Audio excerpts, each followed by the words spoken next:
Hello everyone and welcome back to Wise Stuff. Today we are going on a fascinating journey as we explore the route of Fernão Mendes Pinto, the intrepid Portuguese explorer who made his way to the captivating land of Japan. So, let's dive into his incredible adventure. Fernão Mendes Pinto began his extraordinary journey in the bustling city of Lisbon, Portugal. In the year 1537 he set sail, aiming to reach the Portuguese-controlled territories in the Indian Ocean.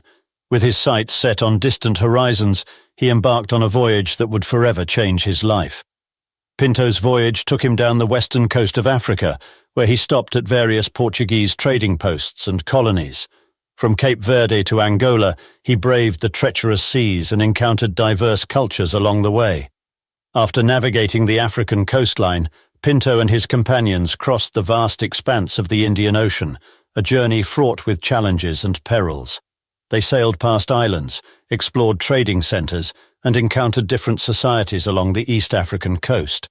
Their voyage eventually led them to the fabled city of Malacca, a strategic port in Southeast Asia. This bustling hub of trade between the Indian Ocean and East Asia presented Pinto with a wealth of opportunities and experiences. From Malacca, Pinto's path took an unexpected turn. Due to a storm, their ship was blown off course, leading them to an unfamiliar land. In 1543, Pinto and his companions found themselves on the shores of Tanagashima, a small island in Japan. This accidental landing marked the first recorded encounter between Europeans and the Japanese. Pinto's presence in Japan opened the door to a new era of cultural exchange and trade between these distant lands.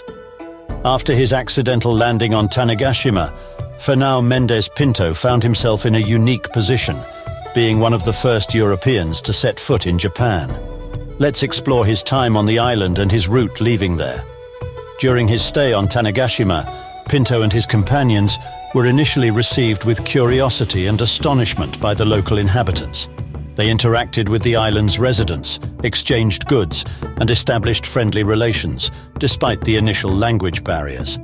One of the most significant contributions Pinto made during his time on Tanagashima was the introduction of firearms to the Japanese.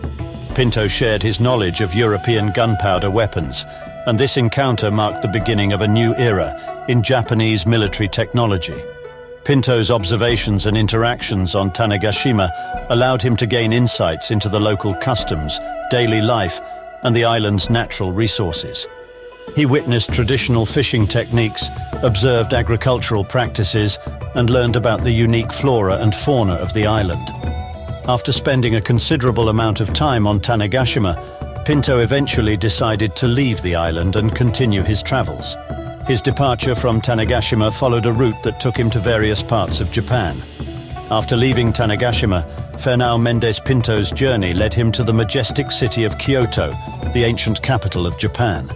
Let's step into Pinto's footsteps and explore his time in this cultural haven.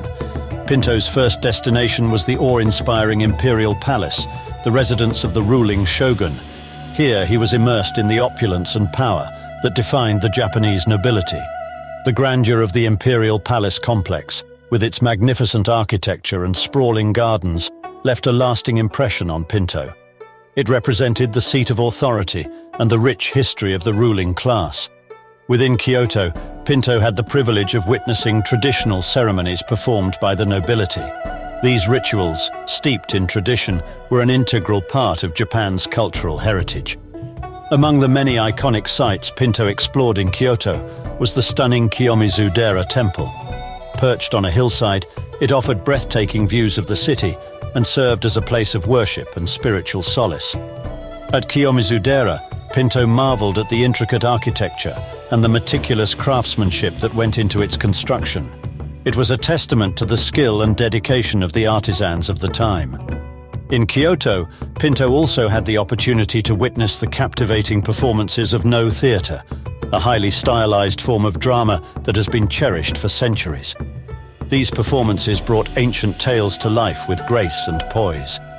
Another cultural experience that left a profound impact on Pinto was the traditional Japanese tea ceremony. He was invited to partake in this ritual, where he witnessed the precision and harmony with which tea was prepared and served. As Pinto roamed through Kyoto's streets, he would have encountered samurai, the revered warriors of Japan. Their distinct attire, disciplined mannerisms, and formidable swordsmanship left an indelible impression on him. Throughout his time in Kyoto, Pinto soaked in the city's rich tapestry of sights, sounds, and flavors. He wandered through bustling markets, sampled delectable cuisine, and embraced the warmth and hospitality of the locals. After his captivating experiences in Kyoto, Fernão Mendes Pinto's journey through Japan led him to the bustling port city of Sakai. Let's delve into his time in this vibrant trading hub. Sakai was renowned for its vibrant trading atmosphere and skilled artisans. Pinto found himself amidst a hive of activity, surrounded by markets and workshops, showcasing the exquisite craftsmanship of Sakai's artisans. One of the prominent industries in Sakai was sword-making. Pinto had the opportunity to witness firsthand the skill and dedication of Sakai's swordsmiths, who were known for crafting some of the finest blades in Japan.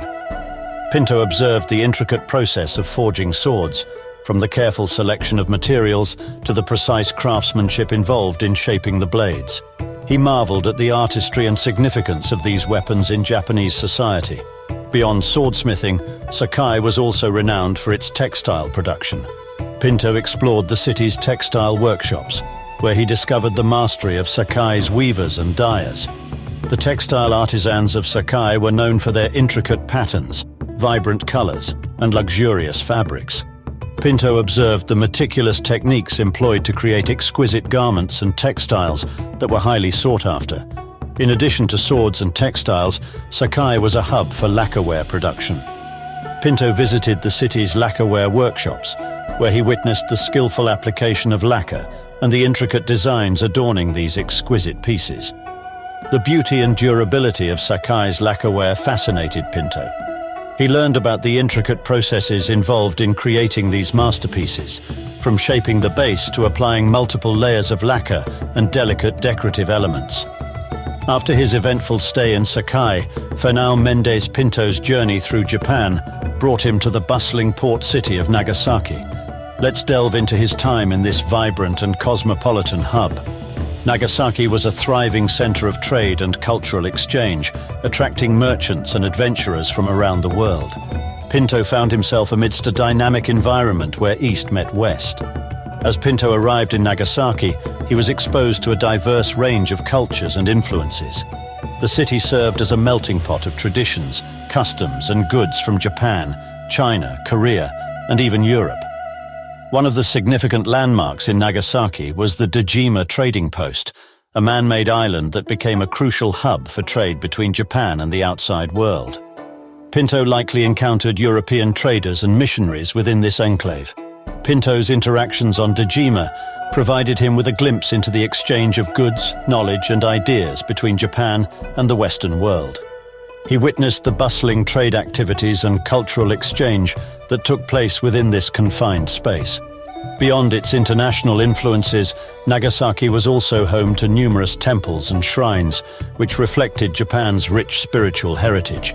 Pinto had the opportunity to explore these sacred sites and witness the rituals performed by the local community.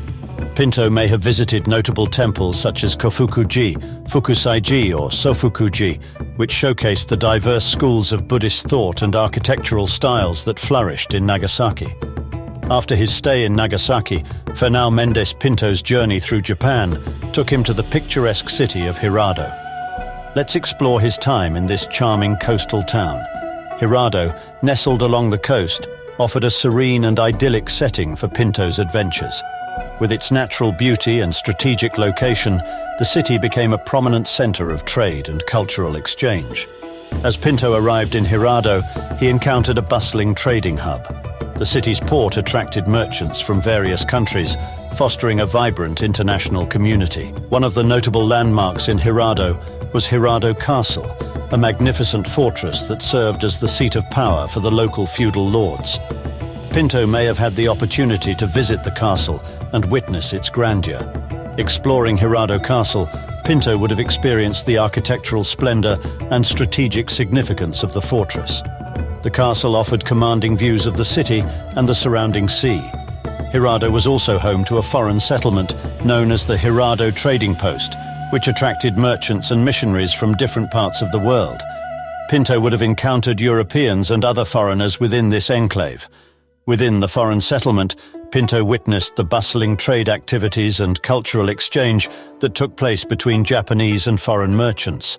He may have engaged in discussions and interactions with individuals from various backgrounds. Eventually, Pinto's time in Japan came to an end, and he embarked on his departure from the city of Nagasaki. Thank you for taking the time to watch about the amazing journey of Fernão Mendes Pinto. Please subscribe and check back soon for our next video.